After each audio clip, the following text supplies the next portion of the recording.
Olá! Vamos pensar juntos? Como é que um psicólogo consegue, de fato, entender o que se passa na mente de uma pessoa? Hoje, a gente vai explorar a principal ferramenta para isso, que funciona quase como um mapa do nosso mundo interior, o exame do estado mental. Vamos descobrir como ele funciona? Pois é, essa é a grande pergunta, não é? Como é que se consegue organizar e avaliar algo que é tão complexo, tão particular como a experiência de cada um? A resposta está em olhar para isso de um jeito bem sistemático e cuidadoso.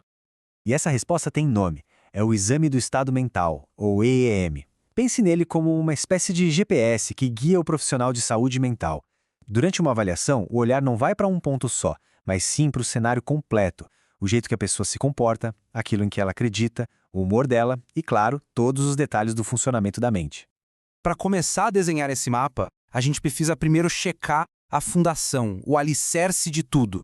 E a base da nossa experiência mental começa com as funções que nos mantêm conectados com a realidade. A consciência é o pilar de tudo. É como se fosse a luz principal de um cômodo. Ela precisa estar acesa para o resto funcionar. É aquela capacidade de saber, eu estou aqui agora. Sem isso, todos os outros processos mentais ficam meio que perdidos sem um ponto central que os organize. E o que acontece quando essa consciência se altera? É aqui que o exame fica super importante. O psicólogo observa, por exemplo, a turvação, que é quando a pessoa parece sonolenta, meio desorientada, sabe? Ou o estreitamento, onde o foco fica tão fechado em uma única ideia que todo o resto é ignorado. Em casos de dissociação, a pessoa pode se sentir fora do próprio corpo, como se estivesse assistindo a um filme da própria vida. E no caso mais extremo, claro, temos o coma, que é a ausência total de consciência. Ok, se a consciência é a luz geral do ambiente, a atenção é o nosso holofote. É a capacidade de direcionar nossa energia mental para um ponto específico e ignorar as distrações ao redor. No psicodiagnóstico, entender como esse holofote está funcionando é simplesmente fundamental. Olhando aqui para a tabela, a gente vê como esse holofote pode falhar. Na aproxexia, é como se ele estivesse completamente apagado. Isso é comum em demências mais avançadas. Na hipoprosexia, a luz está bem fraquinha, fica difícil se concentrar. Já na hiperprosexia, que a gente vê muito em quadros de mania, o holofote é super potente, mas fica pulando de um lado para o outro sem parar. A pessoa começa a falar de uma coisa, vê um objeto na sala e já muda de assunto, o que a gente chama de distrailabilidade. Certo. Então, uma vez que a gente está presente e com o foco direcionado, como é que o cérebro processa o que vem de fora? Vamos agora para a etapa de como a gente filtra o mundo e guarda essas informações. A senso-percepção é a nossa ponte entre o mundo lá fora e a nossa experiência aqui dentro. É o jeito que nosso cérebro traduz luz, som, cheiro e tato em imagens, palavras e sentimentos. É o processo que, literalmente, dá cor e forma a nossa realidade. Mas, às vezes, essa ponte, digamos, apresenta problemas. É aí que surgem as ilusões e as alucinações. Uma ilusão é quando a gente percebe de forma distorcida algo que realmente existe. Sabe quando a gente vê um casaco pendurado no escuro e por um segundo acha que é uma pessoa? Isso é uma ilusão. Já a alucinação é uma percepção sem nenhum estímulo real. É ouvir vozes quando não tem ninguém por perto. Conseguir diferenciar uma da outra é crucial no diagnóstico de quadros como a esquizofrenia.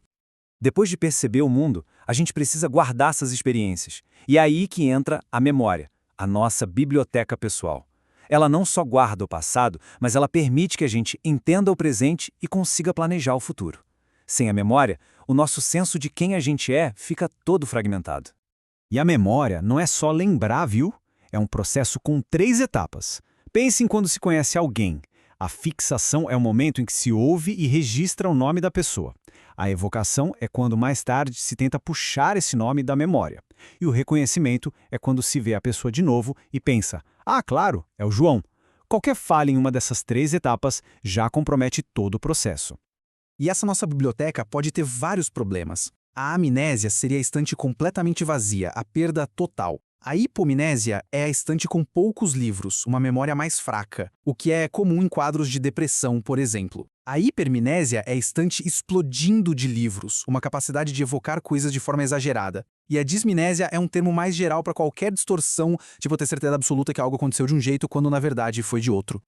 Ok, já temos a base da consciência e da atenção, e também os filtros da percepção e da memória. Agora, como é que a mente organiza tudo isso para dar sentido ao mundo e para a gente conseguir se comunicar? O pensamento é o nosso arquiteto interno. Ele pega os dados brutos que vêm da percepção e da memória e começa a construir estruturas de compreensão.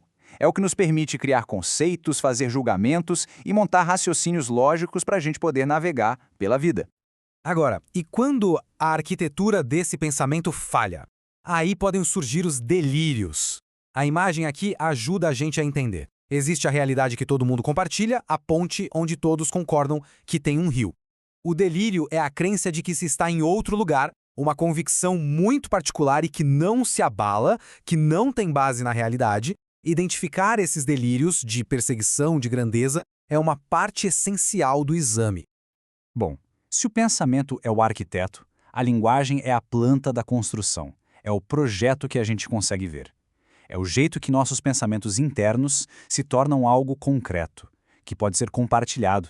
Como a fonte diz, é o envoltório material do pensamento. E na hora de avaliar a linguagem, a velocidade é importante. Dê uma olhada neste número, 150. É a média de palavras que a gente produz por minuto numa conversa.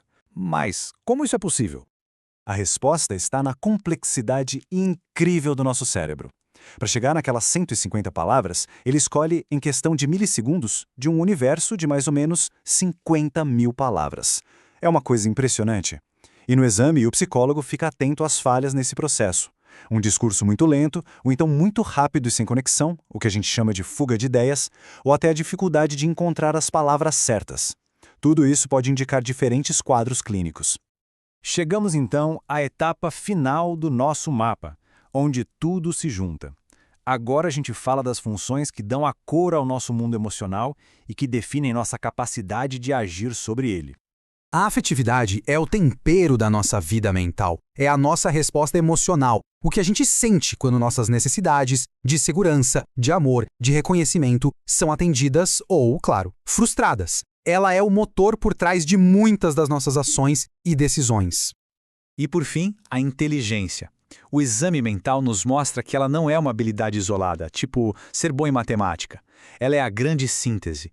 É o resultado de todos os outros processos, atenção, memória, pensamento, trabalhando juntos, em harmonia. Essa citação aqui resume tudo de forma perfeita. A inteligência, do ponto de vista do psicodiagnóstico, é funcional. Não adianta nada ter uma biblioteca enorme de memórias na cabeça se não se sabe como usar esse conhecimento para resolver os problemas do dia a dia. E assim a gente volta para a nossa metáfora do começo. O exame do estado mental nos dá um mapa incrivelmente detalhado da mente em um certo momento, mas ele também nos lembra de uma verdade muito profunda. O mapa não é o território. Por trás de cada avaliação existe uma complexidade humana que talvez nunca possa ser totalmente mapeada. E isso nos leva a perguntar: o que então define quem a gente realmente é? A reflexão fica aberta.